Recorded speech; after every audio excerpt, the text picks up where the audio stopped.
திருப்பூர் நாடாளுமன்ற தொகுதிக்கு உட்பட்ட ஒரு பகுதியில் பாரதிய ஜனதா கட்சிக்காரங்க வாக்கு கேட்டு போயிருக்காங்க. வாக்கு கேட்டு போகும்போது நாங்கள் அதை செய்வோம், பெண்களுக்கு இதை செய்வோம். அவர்கள் பேசுவது நம்ம மோடி அவர்கள் அந்த வாயில் வடை சுடுவதை, அதுதான் நம்ம இப்போ அம்மா சொல்லியிருக்காங்கல்ல, தமிழிசை அம்மா சொல்லியிருக்காங்கல்ல, நாங்கள் வடை சுடுவது இல்லை, வாக்கை சுடுகிறோம், வாக்கை சுடுகிறோம். அப்போ நீ வடை சுடு வாக்கு சுடுதுன்னு நீ பொய் சொல்லி தான் வாக்கு வாங்குத. ஒவ்வொருடைய வங்கி கணக்கிலும் 15 லட்சம் ரூபா போடுவோன்னு பொய் சொல்லி வடநாடு பூரா ஏமாற்றி வாக்கு வாங்கி ஜெயிச்சுட்ட. 2வது ட்ரிப்பு அவன் போட்டதுக்கு காரணம் நீ எப்படியா இந்த முறையாக தந்துருவியாங்க ஒரு நப்பாசையில் போட்டுவிட்டான், இனிமே போட மாட்டான் அப்படிங்கிறது உனக்கு தெரியலை அப்படின்னு வச்சுக்கேன். தெரிஞ்சுக்கிடும். ஆமாம், நம்ம ராமர் கோயில் கட்டுவிட்டோம், அதனால நமக்கு கோயிலில் தான் போடுவாங்க அப்படின்னு நினைக்க. அந்த கோயிலை கட்டி விட்டு இவங்க பண்ணதை அழிச்சாட்டியும் கடவுள் இல்லை என்று கடவுள் மறுப்பாளர்கள் கூட செய்யாத அளவில் அவர்கள்தான் இந்த கோயிலை கட்டியவர்கள் தான் அழிச்சாட்டியம் பண்ணிக்கிட்டு இருக்காங்க. ராமர் கோயிலை கட்டியவர்களே. குழந்தை ராமர் வெயில் அதிகமாக இருக்கிறது, ஆகவே அவருக்காக நாங்கள் கூரை வைக்கிறோம், மோர் பந்தல் அமைக்கிறோம். குழந்தை ராமருக்கு அயோத்தியில் ராமர் கோயிலை கட்டினா அவர் குழந்தை ராமராக இருக்காராம், அவருக்கு ஓய்வு தேவையாம். மத்தியான நேரத்தில் ரொம்ப களைப்படைந்து விடுகிறார், ஆசி வழங்கி களைப்படைந்து விடுகிறார். அப்போ ஆசி வழங்கி களைப்படைந்து விடுகிறார். ஆகவே மதியம் 1 மணி நேரம் அவர் தூங்குவதற்காக ஓய்வு கொடுக்கிறோம். இப்படியெல்லாம் கதை சொல்லி கொண்டிருந்தால் மக்கள் எந்த அளவில் நம்புவார்கள்? மக்கள் நம்புவாங்க. ஒரு கடவுள் என்றால், காக்கும் கடவுள் என்றால், அனைத்தையும் பார்த்து கொண்டிருப்பார் என்றால், அனைத்து செயலுக்கும் அவரே காரணம் என்றால், உன்னுடைய அனைத்து செயல்களுக்கும் இந்த உலக இயக்கத்துக்கும் இயங்கியலுக்கும் அவரே மூலம் ஆதாரம் என்றால், அவருக்கு எப்போது ஓய்வு கிடைக்கும்? அவர் ஏன் ஓய்வு எடுத்துக்கொள்ள போகிறார்? அவருக்கு வேர்க்குமா? நீ ஏசி அமைத்து கொடுக்கிறாய், கற்பக கிரகத்தில் ஏசி அமைத்துக் கொள்கிறார். ஏன்னா வெயிலுடைய தாக்கம் அதிகமாக இருக்கிறது. குழந்தை ராமர் ரொம்ப வேர்த்து புழுங்கி கொண்டிருக்கிறார். அங்கே பூஜை பண்ணவனுக்கு வேர்த்து புழுங்கு, அதனால ஏசி வச்சிருக்கோன்னு சொல்லேன். குழந்தை ராமருக்கு வேர்க்கிறாய்ங்கிற, அதனால கற்பக கிரகத்தில் ஏசி அமைத்து கொடுக்குறா. அப்போ நீ கடவுள் இருக்கிறாரா இல்லையா என்ற கேள்வியை முன்வைக்கவில்லை. நீ கடவுளே இல்லை, கடவுள் என்பவர் பெயரை சொல்லி நாங்கள் கட்சி வளர்க்கிறோம், அல்லது வயிறு வளர்க்கிறோம், அல்லது கலகம் வளர்க்கிறோம், பிரிவினை வளர்க்கிறோம் அப்படிங்கிறத நீ தெளிவாக திண்ணமாக காட்டிக்கிட்டு இருக்க. மதிப்புமிக்க மாண்புமிகு பிரதமர் மோடி அவர்கள் கூட தமிழ்நாடு வந்தபோது தமிழ்நாட்டை நேசிக்கிறேன், தமிழை நேசிக்கிறேன், தமிழ் கலாச்சாரம் பண்பாடு ஐயோ என்னவென்று நான் சொல்வேன், அத்தனை பெரிய கலாச்சாரம் நிறைந்த தமிழ்நாட்டை நான் மிகவும் நேசிக்கிறேன், தமிழ் மொழியை நான் உயர்த்தி பிடித்திருவேன். 1 அடி உயர்த்தி பிடிப்பியா இல்லை 5 அடி உயர்த்தி பிடிப்பியா? இல்லை, நீ இதுவரை உயர்த்தி பிடிச்ச லட்சணம் தான் என்ன? 1600 கோடி ரூபாய் சமஸ்கிருதத்துக்கு, செத்த மொழிக்கு, இந்தியாவிலே 20,000 பேர் மட்டுமே பேசும் எழுதும் ஒரு மொழிக்கு, அதாவது படிக்க வாசிக்க எழுத பேச தெரிந்த மக்கள் 20,000 பேர் மட்டும்தான் இருக்கா இந்தியாவிலே. 142 கோடி மக்கள் இருக்கின்ற இந்தியாவிலே 20,000 பேர் தான் இருக்கான். 20,000 பேர் தான் இருக்கான் பேச எழுத வாசிக்க தெரிந்தவனாக சமஸ்கிருதம். அப்படிப்பட்ட மொழிக்கு 1600 கோடி ரூபா ஒதுக்குறான். தமிழ் வளர்ச்சிக்கு தமிழ், தெலுங்கு, கன்னடம், மலையாளம், ஒடிசி ஆகிய 5 மொழிகளுக்கும் சேர்த்து 27 கோடி ரூபா ஒதுக்குறான். 5 மொழிக்கு 27 கோடி ரூபா. செத்த மொழி, எவனும் பேசா மொழி, தெரியா மொழி, புரியா மொழி, அந்த மொழிக்கு 1600 கோடி ரூபா ஒதுக்குறவன் தமிழை எங்கோடி வளர்ப்பான்? வளர்ப்பதற்காக பேசுகிறேன், வளர்க்கிறேன், அதற்காகத்தான் வருகிறேன், உங்கள் மேலே பாசம் கொண்டு, வெறி கொண்டு, வேட்கை கொண்டு வருகிறேன் அப்படின்னு ஒருவன் பேசுகிறான் என்றால் அவன் நடிப்பாற்றலில் கைதேர்ந்தவன் அப்படின்னு தமிழ்நாட்டு மக்கள் புரிஞ்சுக்கிடுவாங்களா இல்லையா? இப்போ இந்த வீடியோவை பாருங்களேன்.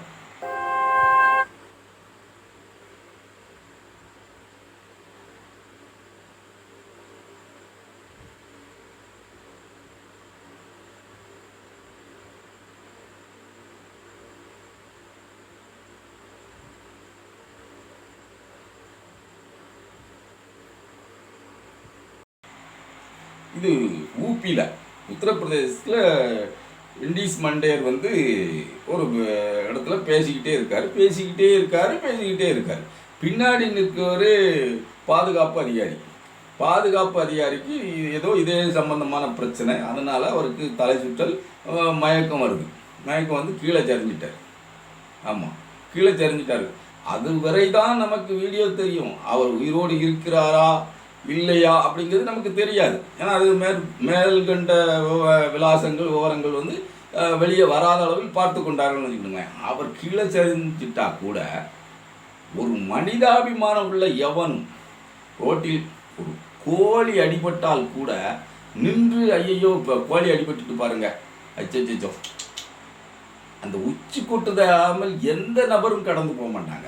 யார் கோழின்னு தெரியாது, அந்த கோழிக்கு பெருமானம் என்னன்னு கூட தெரியாது. அந்த உச்சி கொட்டாமல், கோழி குஞ்சா இருந்தால் கூட அந்த உச்சி கொட்டாமல் ஒருத்தன் கூட போக மாட்டான். திரும்ப ஒரு நிமிடமாவது நின்று தான் போவான். அவன் தான் மனிதன். ஒரு உயிருக்கு இறங்குகிறவன் தான் மனிதன். ஆனால் தன் அருகே நிற்கிற பாதுகாப்பு அதிகாரி சாஞ்சு கீழே விழுதான். திரும்பி கூட பார்க்க மாட்டேக்கான். விண்டீஸ் மண்டேன், பெருமதிப்பிற்குரிய விண்டீஸ் மண்டேன், உத்தரப்பிரதேச முதல்வர் யோகி ஆதித்யநாத்.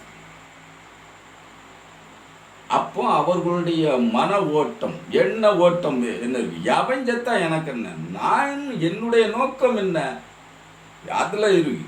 மறந்துடாத, பேச வந்ததை மறந்துடாத, அதில் கவனமாக இரு. மறந்துட்டுன்னா எல்லாம் போயிரும் இல்லை அப்படிங்கிறத நோக்கமாக. இங்கேருந்து ஒருத்தன் ஓடனால இங்கே உள்ள விண்டீஸ் மண்டேன் யாரு, மதிப்பு மிகு நம்பி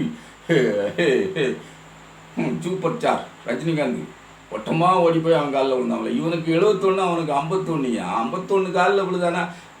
சாமியார், நீ சம்சாரி ரைட்டு, அவன் சாமியாருன்னு காவியோட தான் பூத்திருக்கான். சாமியார்னு எந்த லட்சணத்தில் அவனை நீ ஏற்றுக்கிட்ட அதை சொல்லு. சாமியாருக்கான இலக்கணம் என்ன? ஐம்புலன்களையும் அடக்கி ஆளுகிறவனே சாமியார், அதுதானே இலக்கணம். ஐம்புலன்கள்னா கிடைத்ததை தின்று கண்ட இடத்தில் உறங்கி உயிர் உள்ளவனாக நடையாக நடப்பவன் சாமியார். அப்படித்தானே? கிடைச்ச இடத்துல கிடைச்சதை தின்னு கண்ட இடத்துல உறங்கி திரிபவன் சாமியார். அதுதான் சாமியாருக்கு இலக்கணம். இவன் அப்படியா? இவன் அப்படிப்பட்டவனா? இவன் எத்தனை பெரிய கலகங்களுக்கு வித்தாக, விதையாக, விருட்சமாக இருந்த விஷக்கிருமி. சரி, அதே விளாசம் வேண்டாம், விளக்க வேண்டாம். இந்த சாமியார் பதவி சுகம் பெற்றவனா இல்லையா? ஒரு சாமியார் என்பவன் பதவி வேண்டி இருப்பானா? பதவிக்காக அலைவானா? பதவியில் இருப்பவன் சாமியாரா? ஐம்புலன் அடக்கி ஆளுகிறானா? மாற்று மதத்தினரை துன்புறுத்துவதே நோக்கமாக கொண்டு சேசிபி இயந்திரங்களை வைத்து அவர்களுடைய வீட்டை இடித்து தரைமட்டமாக்கக்கூடிய மனநிலை கொண்ட அதிகார உச்சவரம்பில் இருக்கின்ற ஒருவன் காவி தரித்திருந்தால் மட்டுமே அவன் சாமியாரா? அவன் காலில் விழுந்து வணங்குவதற்கு இங்கிருந்து போகக்கூடிய சூப்பர் ஸ்டார் ரஜினிகாந்தும் ஒரு மனிதனா? நாம கேட்க வேண்டியதில்லை. அவருடைய செயல்களை அதை மெய்ப்பிக்கின்றன. நாம் ஏன் கேட்கு? நான் நம்பி 10 ஓட்டு இருக்கும், அதை நம்ம ஏன் போட்டு கேட்கு? அது எங்கேயும் இருந்துட்டு போகுது, எங்கேயும் போய்விட்டு போகுது. அதை பற்றி நமக்கு பிரச்சனை இல்லை. யார் வென்றால் என்ன, யார் போனால் என்னன்று நம்ம நினைக்கக்கூடிய ஆள் கிடையாது. எதிரிகளை வீழ்த்துவதற்கு ஒன்றுபட வேண்டும் மக்கள். எது நன்று என்று கண்டு ஒன்றுபடுங்கள். இவர் பிடிக்கவில்லை, அவரை பிடிக்கவில்லை, எவராது ஒருவர் வந்து விட்டு போறார் எனக்கென என்று போனால் நாளைய சமுதாயம் என்ன பாடுபடும்? இப்போ அதே நிலையில் தான் நம்ம பிரதமர் நரேந்திர மோடி அவர்களும் பல வீடியோக்கள் உதாரணம் இருக்குது. தன்னுடைய பாதுகாவலர் விழுந்தாலும் சரி, இல்லை தன்னோடு நிற்பவர் கீழே விழுந்தாலும் சரி, யார்கிட்டே பார்க்க மாட்டார. கேமராவுக்கு இடைஞ்சலாக இருந்தால் கால்கிட்ட நைச்சு அவர் காலை தட்டி விட்டுட்டு போவார். சமீபத்தில் நம்ம தமிழ்நாட்டில் நடந்த ஒரு நிகழ்வு, அந்த வீடியோலாம் காட்டேன்டா, வீடியோக்கள் இருக்குது, மக்கள் புரிஞ்சுக்கிடணும். ஒரு ரொம்ப பெரியவர், அவரை விட வயது, நம்ம பிரதமரை விட வயது கூடியவர், நல்லா மீசெல்லாம் வச்சிருக்காரு. ஆமாம், ஒரு பிரதமர் நம்ம பெருமைமிகு பிரதமர் ஆமாம் அப்படின்ட்டு அவர் போய் மேடை ஏறிட்டார். ஏடா என்னையடா என் கேமரா தானடா எனக்கு எல்லாமே, அதை போய் மறைச்சிக்கிட்டு இருக்கேன் பேயா அப்படின்ட்டு கால்கிட்ட தட்டி கீழே போட்டுட்டு அவர் பாட்டு போகிறாரு. சரி, அவர் கூட பின்னாடி நிற்காங்களே வேட்பாளர்களாக வேலூர் தொகுதியில் புதிய நீதி கட்சி தலைவர் ஏசி சண்முகம் பணத்துக்காக மட்டும்தான் தன்னுடைய பணத்தை தன்னுடைய தனத்தை காப்பாற்ற வேண்டும் என்ற ஒரே நோக்கத்தோடு தான் பிஜேபியோடு ஒட்டி கொண்டிருப்பவர் ஏசி சண்முகம். தேர்தல் கால பறவைகள் தேர்தல் நேரத்தில் மட்டும்தான் அவர்கள் புற்றீசல் போல் மழைக்கால காளான்கள் போல கிளம்பி வருவாங்க.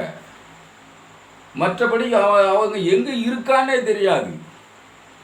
அவன் பணம் நிறைய வச்சிருக்கான்னா அப்போ அவனுடைய ஜாதிய வாக்குகள் தலையை தூக்கி பார்க்கும். ஆஹா, நம்மள்கிட்ட அப்படி ஏதாவது கோயில்கள் மூலமாக பணப்பட்டுவாடா எங்கே இருக்குன்னா, முன்னாடிலாம் வேறு மாதிரி சமுதாய தலைவர்களை போய் பார்த்து கொடுப்பாங்க. இப்போ அப்படி இல்லை, கோயில்கள் மூலமாக புதிய டெக்னிக்கல், நுட்பமான டெக்னிக்கல், கோயில்கள் மூலமாக அங்கே உள்ள பூஜாரி மூலமாக நீ வர்றவனுக்கெல்லாம் தட்டில் வச்சு விடு, ஓட்டை அங்கே போடுன்னு சொல்லி தட்டில் வச்சு விடுன்ட்டு கோயில்களில் போய் பணத்தை கொடுத்துட்டு வரக்கூடிய நிலைகள்லாம் கொண்டு வந்துட்டாங்க. அப்போ அதில் சமுதாய வாக்குகள் பெருவாரியான சமுதாயம், நம்ம சமுதாயத்துக்காரன் மந்திரனும் இல்லை, பெரிய பணக்காரங்களா ஐயாவுக்கு காணல அப்படின்ட்டு இருக்கக்கூடிய ஆள். அவனுடைய கருணை இருக்கிறதா? தன் முன்னாடியே ஒருவன் கீழே விழுகிறான், பிரதமர் பின்திரும்பி பார்க்கவில்லை. அப்போ அவருக்கும் மனசு என்று ஒன்று இல்லை. எவன் எங்கே விழுந்தா எனக்கு கேமரா தான் முக்கியம்.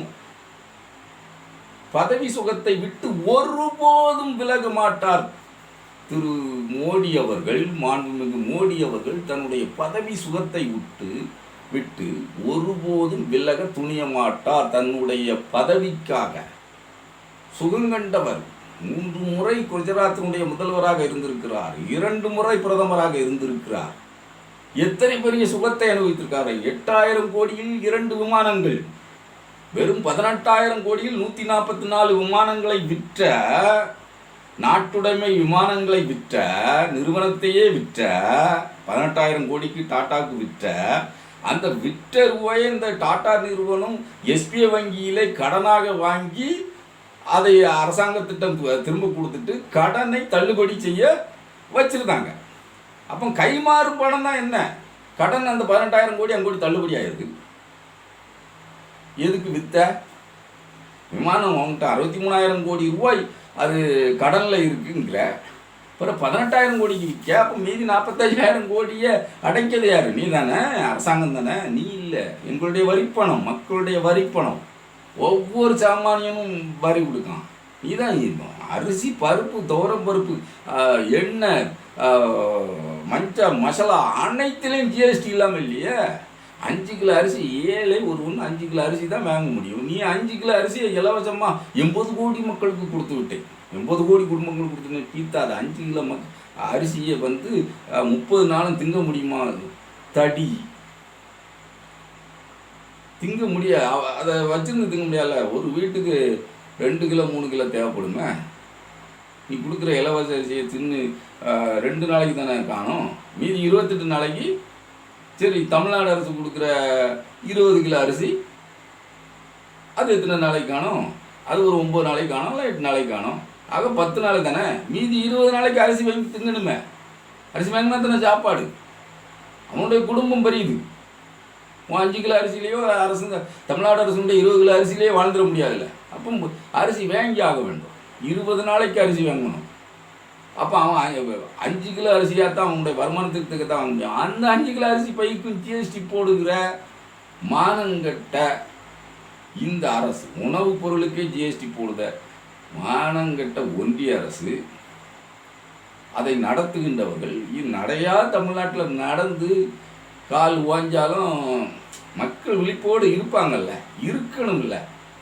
அப்படி இருந்து நம் மக்களுக்கு எது நல்லது, யாரை நீக்க வேண்டும், யாரை வீட்டுக்கு அனுப்ப வேண்டும் என்று புரிந்து வைத்து வாக்களித்தால் தான் நம்மளுடைய நாளைய சமுதாயம் நல்லா இருக்கும் அப்படின்ட்டு மக்கள் புரிந்து கொள்ளணும்ல, கொண்டிருப்பாங்கல்ல.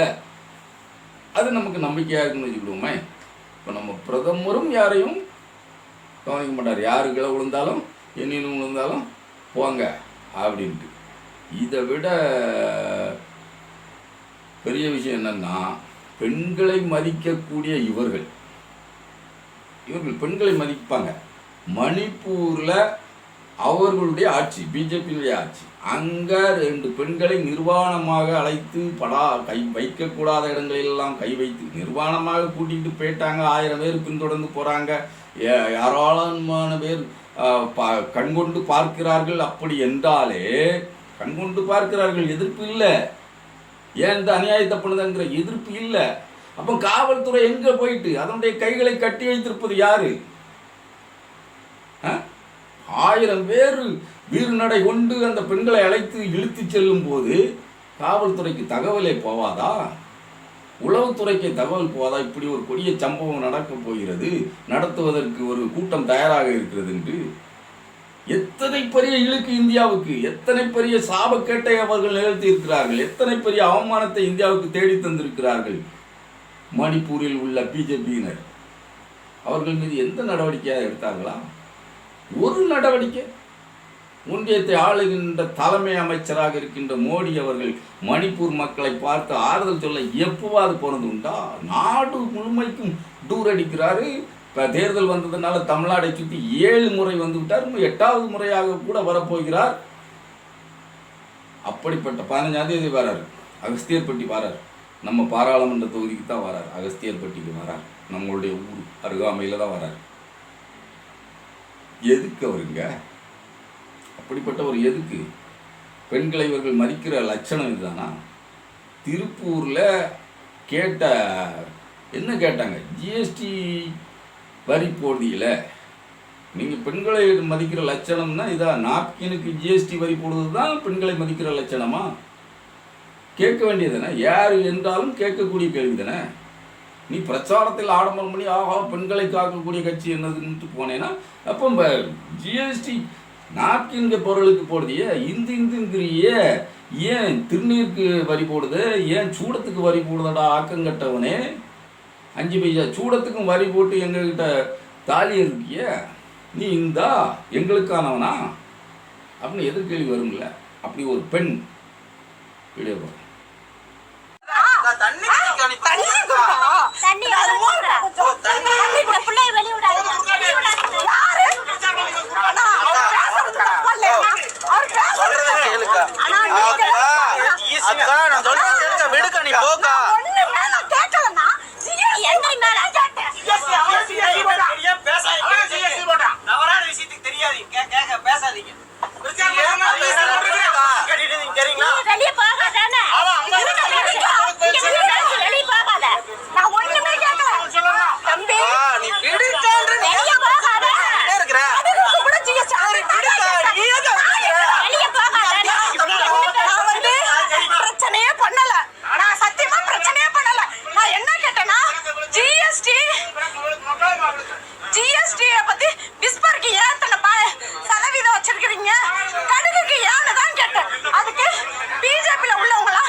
அந்த பெண் கேட்டதுக்காக அந்த பெண்ணை அடித்தது காணாதுன்ட்டு எவ்வளவு கொச்சையாக அவன் பேசினான்.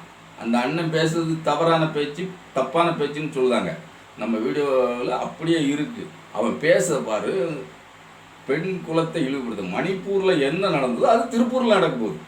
திருப்பூரில் பாஜக கட்சியினுடைய வேட்பாளராக இருக்கக்கூடிய முருகானந்தம் எப்படிப்பட்ட ஆளு, தன்னுடைய மனைவியே கொலை செய்தவர் என்று பொது தளத்தில் பேசிக்கொள்கிறார்கள். பல 46 வழக்குகளோ எவ்வளவோ இருக்கான். அத்தனை வழக்குகள் உள்ளவர். போலீஸையே அதாவது காவல்துறையினர் மறித்து வாகன சோதனையில் ஈடுபடுகிறார்கள். உன்னை கோர்ட்டுக்கும் வீட்டுக்கும் அலைய வச்சிருவேன், வாழ்நாள் முழுக்க நீ கோர்ட்டுக்கும் வீட்டுக்கும் அலைய என்று காவல்துறை அதிகாரி ஆய்வாளரையே மிரட்டக்கூடிய அளவில் அந்த வேட்பாளர் இருக்கிறார். அவர்கள் ஆட்சி படத்தில் இல்லை, ஒரு கவுன்சிலராக கூட ஜெயிச்சு வராத ஒரு கட்சி தமிழ்நாட்டில் காவல்துறையே மிரட்டுறாங்க. அத்தனை அளவில் அவர்கள் மூர்க்கமாக இருக்கிறார்கள், தீர்க்கமாக இருக்கிறார்கள். நாம் மேலே வருவோம். இவரை சொல்லுவார்ல, ஜூன் 4ஆம் தேதிக்கு பிறகு ஒவ்வொருவரும் நீங்கள் வருத்தப்படினால் நாங்கள் பொறுப்பல்ல, நீங்கள் வருத்தப்பட்டால் நாங்கள் பொறுப்பல்ல என்று காவல்துறையை மிரட்டுவார். யார்? அண்ணாமலை மிரட்டுகிறார். இந்த மாதிரியான மிரட்டலை, இந்த கொலை மிரட்டலை, கொலைவெறி தாக்குதலை ஏன் மக்கள் நம்மளும் சகிச்சுக்கணும்? மணிப்பூரில் நடக்கக்கூடிய நிகழ்வு திருப்பூரில் இன்று நடக்கிறது, இன்னும் தொடர்ந்து நடக்கும், அதை விரிவாக்கம் செய்யும், பல மடங்காக புறப்படுத்து வரும் வன்முறை. பிஜேபி என்றால் வன்முறை கட்சி. அந்த ஆள் பேசின அந்த வீடியோவை திரும்ப வேணாலும் இதை ரிவைண்ட் பண்ணி அதை கேளுங்க, கேட்டெல்லாம் தெரியும். அவன் எதிலிருந்து பிறந்தான் அதை அவன் வாயிலிருந்து சொல்கிறான்.